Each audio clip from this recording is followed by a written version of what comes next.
Is commercial paper. Commercial paper क्या है?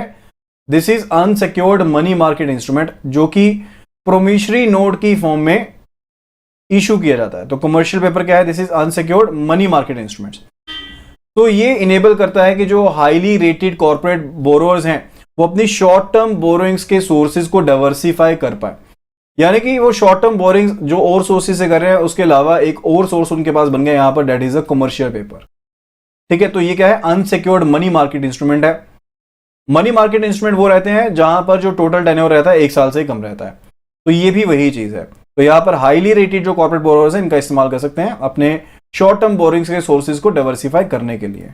Okay, साथ ही साथ जो इन्वेस्टर्स हैं उनको एक और इंस्ट्रूमेंट मिल गया जिसमें वो इन्वेस्टमेंट कर सकते हैं।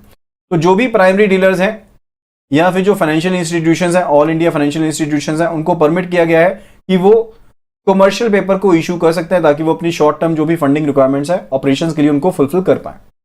जो कॉर्पोरेट हैं, प्राइमरी डीलर हैं, ऑल इंडिया जो आपके फाइनेंशियल इंस्टीट्यूशंस हैं, उन्हें भी एलिजिबल किया गया for the issuance of the commercial paper. And इसका जो मैच्योरिटी रहता है मिनिमम 7 डेज का रहेगा एंड मैक्सिमम जो रहेगा that is up to 1 year from the date of issue. लेकिन एक चीज ध्यान में रखने वाली है, एज आई टोल्ड यू कि आपको जब भी कमर्शियल पेपर इशू करना होता है आपको क्रेडिट रेटिंग करवानी पड़ती है। क्रेडिट रेटिंग किससे की जाती है? CRA के द्वारा की जाती है। CRA क्या है? क्रेडिट रेटिंग एजेंसी है जो रेटिंग करती है। तो लाइकवाइज क्रेडिट रेटिंग एजेंसी ने एक कंपनी का रेटिंग किया है जो वैलिड है up to 12th of March 2021। 2021 तक मान लीजिए ये वैलिड होगा। ओके, एंड उस कंपनी ने लेट अस से XYZ कंपनी की रेटिंग दी गई है जो इस तारीख तक वैलिड है। तो इस कंपनी ने एक कमर्शियल पेपर लॉन्च करना है 1 साल की वैलिडिटी के लिए। ठीक है, लेट अस से कि आज की डेट कुछ भी कंसीडर करते हैं, let us consider it to be 21 December 2020। तो क्या ये ऐसा कर पाएगी? नहीं, इसे अपने क्रेडिट रेटिंग की जो रेटिंग है उसे एक्सटेंड करवाना होगा, नहीं तो इसकी मैक्सिमम वैलिडिटी जो रह पाएगी वो 12 मार्च 2021 तक की वैलिड रह पाएगी, इससे ज्यादा नहीं रह पाएगी। तो मैच्योरिटी डेट जो है कमर्शियल पेपर की that should not go beyond the date up to which the credit rating of the issuer is valid. जब तक जो क्रेडिट रेटिंग है वो वैलिड है उससे ज्यादा पीछे नहीं जा सकती है। तो जो इंडिविजुअल्स हैं, बैंकिंग कंपनीज हैं और कॉर्पोरेट बॉडीज हैं जो रजिस्टर्ड है एंड जो इनकॉर्पोरेटेड है इंडिया में, यानी कि इंडिया में ही जिनको बनाया गया है, एंड जो इनकॉर्पोरेटेड बॉडीज हैं, नॉन रेजिडेंट इंडिविजुअल्स हैं, इंडियंस हैं या फिर फॉरेन इंस्टीट्यूशन इन्वेस्टर्स हैं, वो कमर्शियल पेपर्स में इन्वेस्टमेंट कर सकते हैं। लेकिन एक चीज यहां पर ध्यान में रखने वाली है कि जो फॉरेन इंस्टीट्यूशनल इन्वेस्टर्स हम कह रहे हैं, बात कर रहे हैं, वो कमर्शियल पेपर्स में उतना ही इन्वेस्टमेंट कर सकते हैं जो लिमिट्स जो हैं वो सेबी के द्वारा यानी कि securities and exchange board of India के द्वारा सेटअप की गई हैं।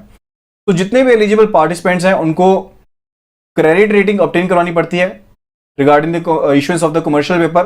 तो ये जो क्रेडिट रेटिंग अप्रूव करवानी पड़ेगी ये क्रिसिल से लेनी पड़ेगी। क्रिसिल क्या है? That is credit rating information services of India limited, या फिर आइकरा से, that is investment information and credit rating agency of India limited, या फिर केयर से, that is care credit analysis and research limited, या फिर Indian rating and research private limited से, या फिर कोई भी ऐसी क्रेडिट रेटिंग एजेंसी जो कि स्पेसिफाई की गई है रिजर्व बैंक ऑफ इंडिया के द्वारा।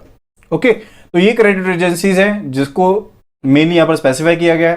क्रिसिल है, आइकरा है, केयर है and Indian rating and research private limited है, या फिर कोई भी क्रेडिट रेटिंग एजेंसी हो सकती है जिसको स्पेसिफाई किया गया है by the reserve bank of India.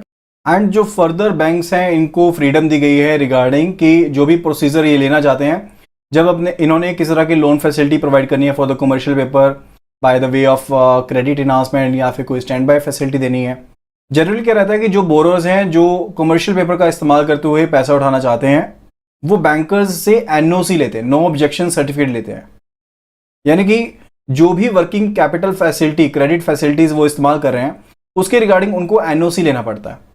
And जो NOC दिया जाता है, इशू किया जाता है कमर्शियल पेपर के लिए, वो इंडिविजुअल बैंक्स की डिस्क्रिशन के ऊपर दिया जाता है।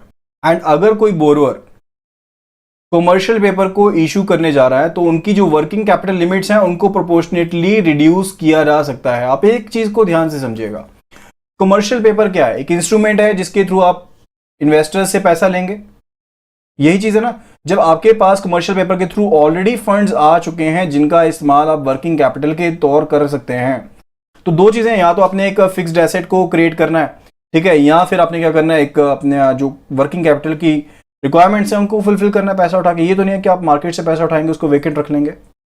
ठीक है, तो उसके हिसाब से अगर आप एनओसी लेने जा रहे हैं बैंक से रिगार्डिंग द कमर्शियल पेपर, क्योंकि ये जरूरी है कि एनओसी को ऑब्टेन करना पड़ता है उसके रिगार्डिंग। उसके बाद क्या है, आपको नेटवर्थ जो होनी चाहिए उसकी रिक्वायरमेंट है कि नेटवर्थ जो है आपकी कम से कम 100 करोड़ की होनी चाहिए। तो क्रेडिट रेटिंग करवानी पड़ती है आपको कंपनी की, तो ये सब चीज़ें रिक्वायरमेंट है। ठीक है, तो यहाँ पर जो बैंक है वो वर्किंग कैपिटल का जो अमाउंट है उसे प्रोपोर्शनेटली रिड्यूस कर सकता है। एंड जहां पर जो रीपेमेंट है कमर्शियल पेपर्स का, उसका टेनर है, जो टेन्योर है 6 मंथ तक है। यानी कि आपको मैंने बताया ना कि जो कमर्शियल पेपर का टेन्योर है वो कितना हो सकता है, मैच्योरिटी कितना हो सकता है, 7 डेज से लेकर 1 साल तक का हो सकता है। जहां पर 6 महीने तक है तो बैंक जो है ऑटोमेटिक रिस्टोरेशन लिमिट की अलाउ कर सकते हैं।